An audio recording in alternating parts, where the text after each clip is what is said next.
आज का ये सत्संग में उपस्थित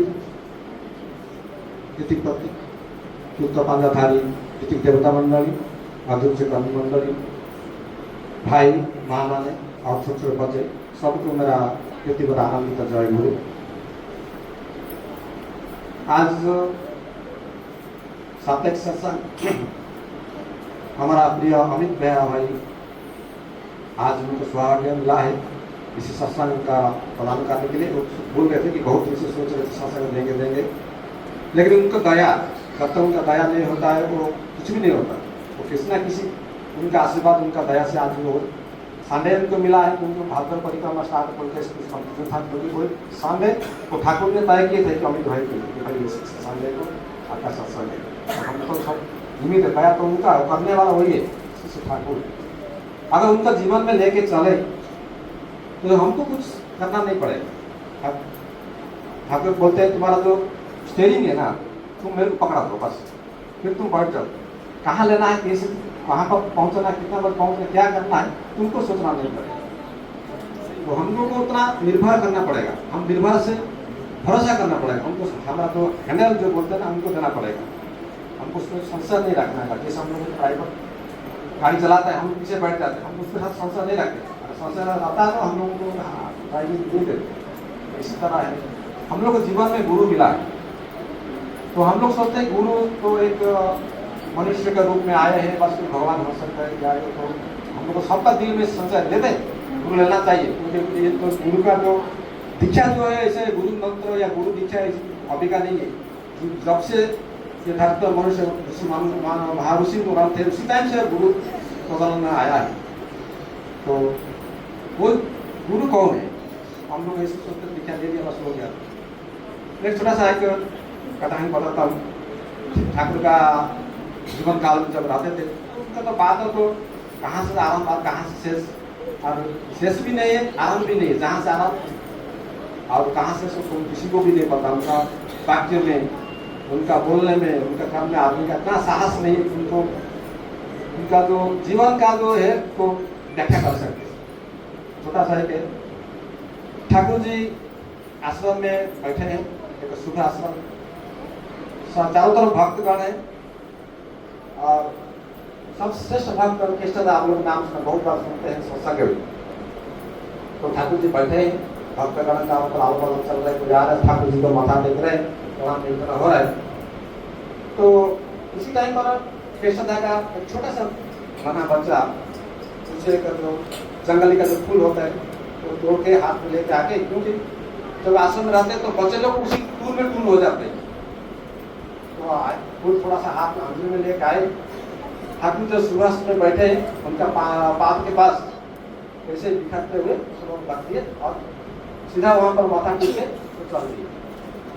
जब बच्चा जा रहे थे तो ठाकुर जी उस बच्चे की तरफ देख रहे और जो असल जहाँ फूल है ऐसे पूरा बिखरा पड़ा था उसको धीरे धीरे एक सजा रहा है, एक गुलदस्ता जैसे बना रहे और साइड में कृष्णदा है।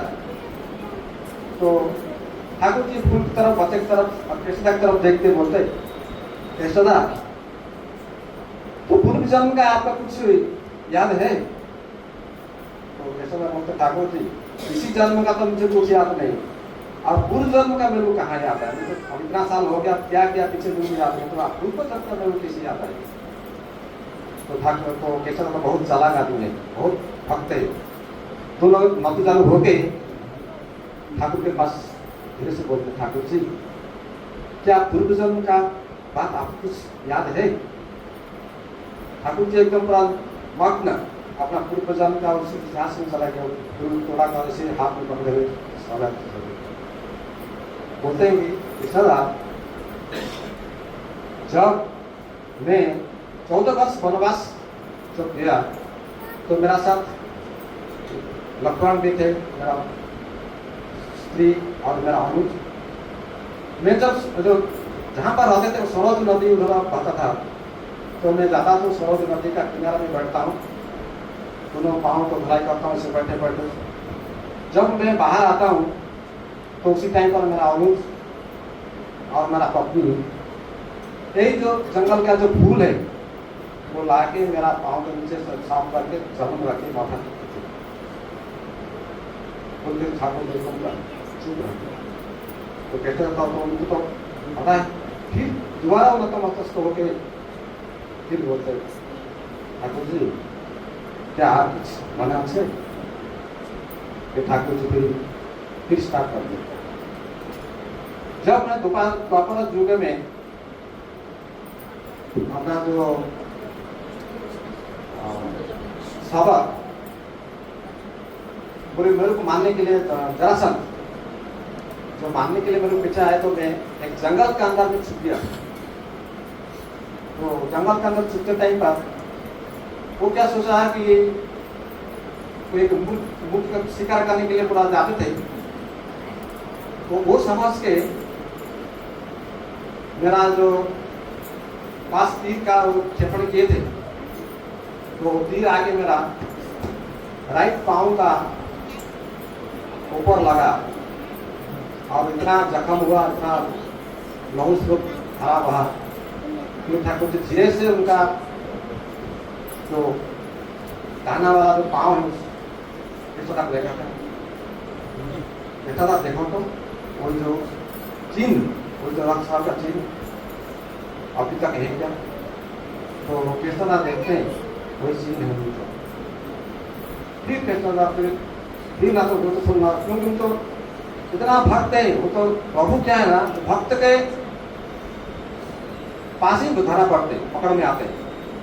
फिर धीरे से पूछते हैं ठाकुर जी और कुछ माने आपसे?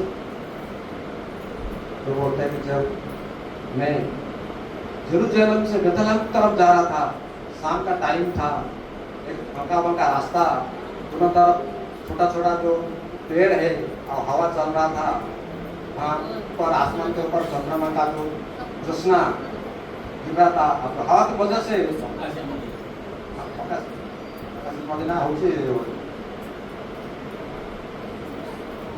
तो जाते तो बोलने की पूरा आलोक छाया ऐसे अंधारा करते करते और जाते टाइम पर एक रास्ता का कोना में एक बूढ़ी माँ का जो एक मकान है जहाँ पर बूढ़ी माँ रहती थी। तो ऐसे बोलते जा रहे अब लोग तो क्रिश्चियन लोग आप लोग पता है कि जो ठाकुर के टाइम पर बहुत लोग जो अमेरिका से आए हैं उनको लिए दीक्षा ग्रहण करके उनको ठाकुर जी का ग्रहण करके चले, लेकिन किसी में भी उनका वो चीज उनको नहीं मिला। एक रास्ता के कोनों में एक माँ का, एक बूढ़ी माँ का एक मकान था, इसमें नहीं मिला। लेकिन बात हुई ठाकुर जी ने बोले तो पता चला कि हाँ यस था तो कहने का मतलब ये तो हम लोग सोचते हैं कि ठाकुर है दीक्षा बोल रहे, भाई दादा बोल रहे और समझ ले लेते, लेकिन हमको कोई ठाकुर हम लोग गुरु ब्रह्मा गुरु विष्णु गुरुदेव और महेश बोलते हैं, लेकिन हम उसी वही बात बोलते हैं, लेकिन हमको विश्वास नहीं आता कि गुरु ही ब्रह्मा है, गुरु ही विष्णु, गुरु है। वो कलियुग युग में हम लोगों को साधारण मनुष्य रूप में आए, इसलिए क्योंकि पहले तो था उनको साथ में उनका वाहन वाहन, लेकिन वो अकेला आए सबको पीछे रख के, ताकि साधारण मनुष्य रूप में उनको जीवन का जो मार्ग दिखाने के लिए, दर्शाने के लिए तो हमको बहुत जरूरी है कि गुरु दीक्षा ग्रहण करना है। और दीक्षा बिना तो जीवन अधूरा है, खाली दीक्षा लेने से भी नहीं होता है, हमको करना पड़ता है, प्रेम करना पड़ता है। तो वास्तव में हमको करने से ही हमको उसका सफलता या उसका हमको परिणाम मिलता है। हम लोग सोचते हैं कि अगर हम धुलाई करने के लिए गंदा कपड़ा जाएंगे तो कहीं धुलाई करने के लिए अपना घर में हो या बाहर में हो, जब तक हम अच्छी तरह से उसको साफ करके अपना ध्यान अपना से अपना जो क्या बोलते हैं अपना जो एफर्ट्स बोलते ना, जब तक नहीं लगाएंगे तब तो साफ नहीं। अब जितना लगाओगे उतना आपको साफ। तो हम लोग जितना उनको भरोसा, प्रेम, भक्ति और दिया हुआ उनका जो सतमंत्र का जो मनन और उनका जो 5 ध्यान भी है, उनको सब करना पड़ेगा। करने से ही हम लोग को जीवन में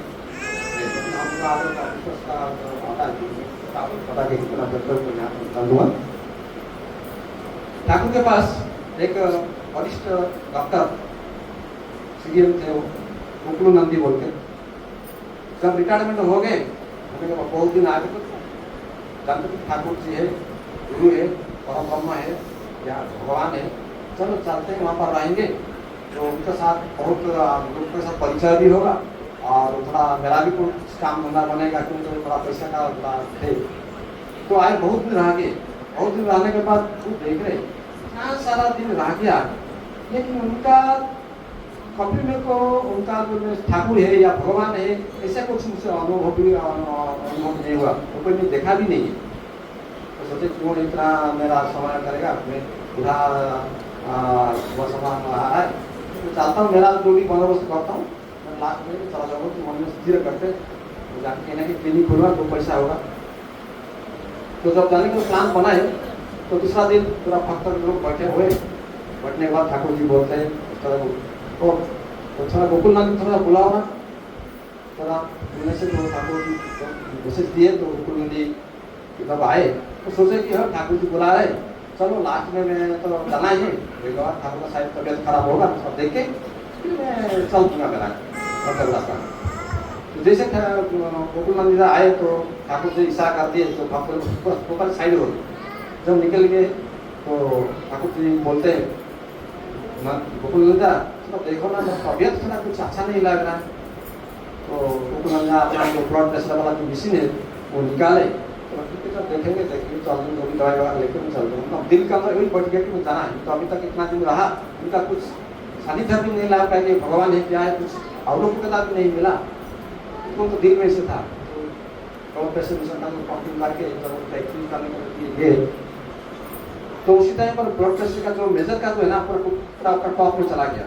जब रिलीज करने लगा करे वो बिल्कुल नहीं रिलीज नहीं हो रहा, नीचे नहीं आ रहा। वो ठाकुर का था, अभी उसी की तरफ ऐसे देख रहे हैं ये क्या है, बार बार फिर पंपिंग कर फिर करते हैं फिर नहीं होता।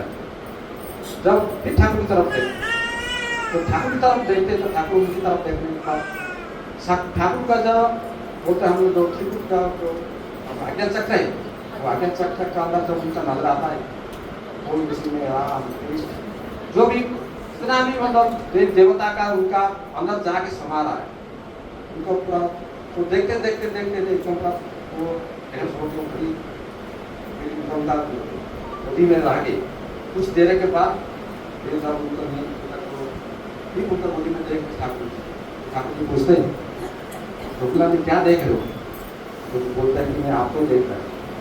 तो आप ही मेरा भगवान है, मेरे दिल के अंदर मेरा ऐसे था, लेकिन तुम ही मेरा जीवन का सर्वस्व है। तो कहने का मतलब ये जो हम लोग को मिला है सदगुरु, तो उनको लेकर चलना है, उनका दिया पथ को लेकर चलना है। हमको विश्वास करना पड़ेगा, भरोसा करना पड़ेगा, और करना ही पड़ेगा, करने ही मिलेगा, करने से ही पाने का जनरल बोलते हैं। तो अभी तो हम लोग बहुत सारे गुरु भाई तो बाहर पीछा लिए हैं, पिछड़ गए। तो आचार्य का अभी दादा का वही प्रयास है कि डीपीआर करना है। तो अभी का जो आशीर्वाद है डीपीआर कहीं कहाँ पर है, कौन कहाँ है, उनको खोज खबर लेना है, उनको उनके साथ जुगत करना है। तो वही हमारा आशीर्वाद। हम सत्संग करेंगे, सत्संग एक बात है, लेकिन मेन बात है डीपीआर। आज बारिश का कृपा है, आज मंदिर में बैठने का मौका मिला है। तो बात ऐसा है, हम बोलते हैं कोई सपोज देख लीजिए मेरा कोई नहीं है, दुनिया में मेरा कोई नहीं है। अगर हम ऐसा सोचते हैं तो वो गलत है। भगवान है सभी के लिए। मेरा कोई नहीं है, मैं यहाँ पे अकेला हूँ, मैं क्या करूँगा यहाँ पे अकेला बैठ के करने से, उसके लिए हम ये सोचते हैं। लेकिन हमारे लिए भगवान है, हमारे लिए ठाकुर जी हैं। तो एक एग्जाम्पल के साथ बताता हूँ, 2-3 एग्जाम्पल्स के साथ। क्या हुआ है, केष्टोदा जो है सीवी रामन के पास रिसर्च कर रहे थे। ठाकुर जी के साथ परिचय हुआ, ठाकुर जी के साथ बातचीत हुआ। बातचीत करने के बाद जो भी उनका जो डिस्कशन हुआ था ठाकुर जी के साथ, आगे जाने के बाद उन्होंने दीक्षा ले लिया। और कुछ साल बाद उनका शादी भी हो गया। शादी होने के बाद उनके जो माँ का नाम था, उनके जो वाइफ का नाम था सुषमा देवी माँ। सुषमा देवी के साथ वो भी शादी के बाद ठाकुरबाड़ी में आके रहने लगे। बांग्लादेश का समय था ये। तो रहने लगे। केशवदा तो सुबह निकल जाते थे ठाकुर जी का काम के लिए। ठाकुर जी कुछ ना कुछ काम बताते थे, ऐसे इधर जाओ उधर जाओ, ये काम करो वो काम करो करके बोलते थे। तो वो ठाकुर जी के साथ, ठाकुर जी का जो संग था उनको अच्छा लगता था, वो निकल जाते थे। लेकिन सुषमा देवी माँ जो उनकी जो वाइफ थे, वो अकेले रहते थे घर में, अकेले रहते थे, मन नहीं लगता था। नया जगह है, कोई जानता नहीं है, कोई पहचानता नहीं है, नया जगह है, क्या करेंगे? तो उनका मन में विचार रहने लगा, मैं कलकत्ता चले जाऊंगी, मेरे वहाँ पे रिश्तेदार लोग हैं, माता जी पिताजी वहीं पे हैं, मैं वहाँ रहूंगी करके।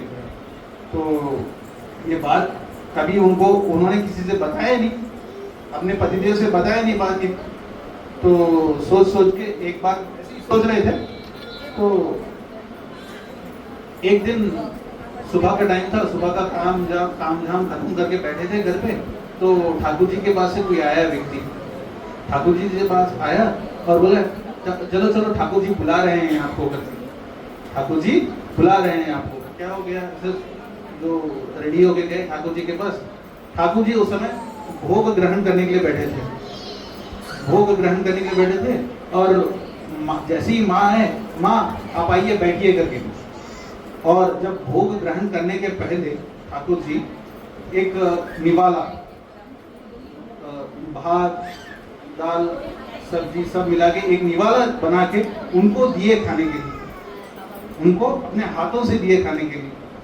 जब ये सब हो गया, ये जब होने के बाद बोलते हैं, देखिए वो आराम से ग्रहण किए, ग्रहण करने के बाद घर में जाके उसके बाद से उनका जो नजरिया है वो चेंज हो गया।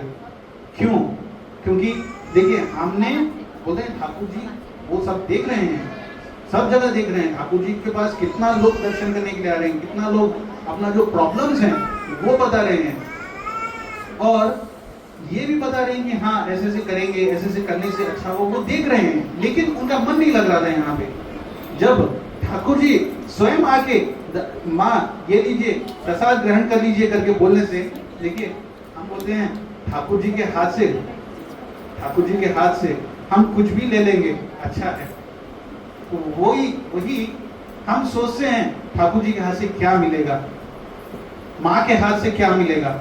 अभी आचार्य देव दादा हैं, आचार्य देव दादा के हाथ से हम कितना देर जाते हैं दर्शन करने के लिए, वो हम क्या कर रहे हैं, लेकिन माँ जो है, आचार्य देव दादा जो है, हमें कुछ ना कुछ दे देते हैं, वो हम आशीर्वाद के रूप में ग्रहण करने से कितना अच्छा लगता है हमें। कुछ साल पहले हम ये डीपीओस का मीटिंग के लिए, फर्स्ट टाइम जब डीपीओ का मीटिंग हुआ था तब गए थे देवघर। तो हमारे साथ और बिहार के कुछ स्टेट्स को, कुछ डिस्ट्रिक्ट को बुलाया गया था। तो आचार्य दादा ने बोला था कि अब हाँ देखिए, आचार्य दादा के द्वारा कुछ मैसेज आया था कि जो भी विशाखापट्टनम के हैं, जो भी श्रीकाकुलम के हैं, उन लोगों को रुकने के लिए बोल दीजिएगा करके, उनको रुकने के लिए बोल दीजिएगा। तो रुकने के लिए बोला है, क्या करेंगे क्या है, हम लोग तकरीबन 25-30 लोग गए हुए थे यहाँ। तब सब लोगों को माँ ने बुला के, बहुरानी माँ जो है उन्होंने बुला के सभी लोगों को एक धोती, एक कुर्ता, ऐसे सब कुछ दिया हुआ है। हम बोलते हैं देखिए क्या क्या मिलेगा, क्या है, कैसे है करके, लेकिन ठाकुर जी जानते हैं।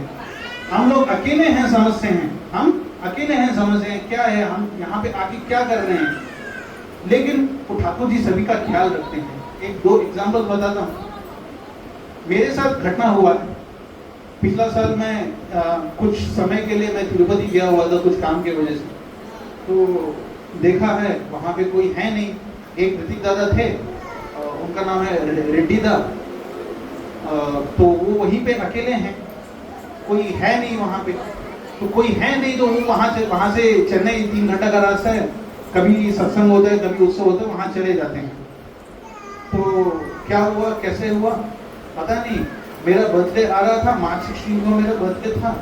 तो मैंने सोचा ठीक है, आज था, अभी तो दूर है, देवघर जाना दूर है, यहाँ जाते हैं, तिरुपति में जाके दर्शन करके आ जाते हैं। दर्शन करके आने के लिए तैयार हुआ। उस समय क्या है, दर्शन का टिकट के लिए हमें सुबह 3 बजे जाके लाइन में खड़ा होना पड़ता है। एवरीडे दर्शन टिकट के लिए सुबह 3 बजे जाके लाइन में खड़ा होना पड़ता है, और 3-4 घंटा लाइन में खड़ा होने के बाद टिकट मिलेगा नहीं मिलेगा वो पता नहीं, क्योंकि कोटा रहता है 10,000 15,000 ऐसे करके। हर एक वीक में सपोज मंडे है 15,000 टिकट मिलेगा, अगर थर्सडे या फ्राइडे है तो 7,000 8,000 टिकट मिलेगा। वैसे करके सिस्टम है वहाँ पे। तो मैं गया दर्शन करने के लिए, टिकट लेने के लिए, दर्शन नहीं टिकट लेने के लिए गया। आगे बहुत लोग खड़े थे, 3-3.5 घंटा लाइन में खड़ा रहना पड़ा। तो मैं देख रहा हूँ मेरे आगे एक व्यक्ति खड़े हैं, वो फैमिली के साथ आए हुए हैं। तो देखा क्या है इन लोग को, लगा कि अरे हाँ ये तो कुछ फेमिलियर लैंग्वेज में बात कर रहे हैं करके। तो बातचीत किया, बातचीत करने के बाद बोलते हैं दादा मैं उड़ीसा से हूँ। उड़ीसा में कहाँ? आपका गंजम डिस्ट्रिक्ट बरहमपुर से। अच्छा बात है। तो बरहमपुर गंजम डिस्ट्रिक्ट में तो ये तो ठाकुर जी का, अनुकूल चंद्र जी का जो सत्संग है बहुत फेमस है वहाँ पे, आप जाते हैं सत्संग में? तो दादा बोलते हैं दादा हाँ मैं तो दीक्षित हूँ सत्संग का, मैं सत्संग में जाता हूँ, मैं दीक्षित हूँ। तो क्या है, कैसे, सब कुछ ठीक चल रहा है घर में, क्या है? हाँ दादा सब ठीक चल रहा है। तो बातचीत करते करते उसे पता चला कि दादा ऐसे है, मैं 2 साल पहले 3 साल पहले तक मैं बरहमपुर में था, तब तो ठीक चल रहा था सब कुछ। ईश्वरवती भी जो रेगुलरली जो भेज रहा था, गांव के पास में है, सब लोग भेज देते थे। लेकिन मेरा काम का सिलसिला में मैं हैदराबाद से कहीं 50 किलोमीटर दूर एक छोटा सा जगह है, मैं वहां आया हुआ हूँ। और जब से मैं हैदराबाद में वहां रह रहा हूँ, मेरा ईष्टवृत्ति भेजने के लिए नहीं हो पा रहा है ठीक से, मेरा ईष्टवृत्ति ठीक से भेजने के लिए नहीं हो पा रहा है। मैं क्या करूँ समझ में नहीं आ रहा है। तो मैंने बोला दादा ऐसा तो हैदराबाद में मंदिर है। दादा मुझे पता नहीं है क्या है, कैसे है मंदिर, कहाँ जाना है, कैसे जाना है करके। ठीक है दादा मैं एक काम करता हूँ, मेरा वहाँ पे हमारे जान पहचान के गुरु भाई हैं, मैं उनका नंबर दे देता हूँ, आप उनसे कांटेक्ट करिए, आप उनसे कांटेक्ट कर लीजिएगा, आप उनसे कांटेक्ट करके आप जाइएगा करके। तो बोल रहे थे बाद में, हम लोग गए हैं दादा बहुत अच्छा लगा है, जो भी मेरा जो ईष्टवृत्ति जो मेरा इरेगुलर हुआ था वो ईष्टवृत्ति रेगुलर हुआ है। कहने का यही है कि हम अपने आप को अकेला समझते हैं, अकेला समझ के कुछ ना कुछ हम बोलते हैं यार ठीक है, डल होके बैठ जाते हैं। लेकिन हम बोलते हैं ना ठाकुर जी का कृपा है, ठाकुर जी कहीं ना कहीं देख रहे हैं, किसी ना किसी से मिला देंगे, किसी ना किसी कोई ना कोई व्यक्ति है जो हमें बोलते ना हमारा जो बेड़ा पार करा दे, उससे मिला देंगे। तो वैसे ही है, हम लोग हर व्यक्ति डीपी वर्क के लिए निकले। एक छोटा सा कहानी है, अभी जस्ट आज ही हुआ है वो कहानी बता के मैं अपना जो जाजम है विराम देता हूँ। सत्संग 11 बजे शुरू होता है विशाखापट्टनम में। तो आधा घंटा पहले जान शेखिया था, उन्होंने कॉल किया मुझे, कॉल करके बोला दादा ऐसे है, मैं चोड़ावरम आया हुआ हूँ किसी काम से, यहाँ से 10-15 किलोमीटर दूर है, चोड़ावरम आया हूँ, मेरा कुछ फैक्ट्री का काम था, तो आज जाना पड़ा मुझे उधर, कुछ आइटम चाहिए था करके। तो आइटम में वहाँ फैक्ट्री में गए, फैक्ट्री में जाके देखा वहाँ पे किसी से बात कर रहे हैं, कहाँ से हैं क्या है करके बोलने से तो बंगाल से हैं करके बोल रहे हैं, बंगाल से हैं। बैठा के बात किए, 1-2 घंटा बात किया, बात करने के बाद बोलते हैं दादा ऐसे है, मैं दीक्षा लेने के लिए रेडी हूँ। देखिए हम कहीं और जा रहे हैं, किसी और काम से जा रहे हैं, लेकिन उधर ठाकुर जी हमारे साथ हैं, ठाकुर जी को हमने पकड़ के चला हुआ है, तो ठाकुर जी का काम इनडायरेक्टली हो ही जाता है। तो हम सभी लोगों से यही अनुरोध है, हम सभी लोगों से यही अनुरोध है, आसपास में कान और आंख खुला रखिएगा, क्योंकि कहाँ कैसे कोई गुरु भाई पकड़ में आ जाए हमें पता नहीं चलता है।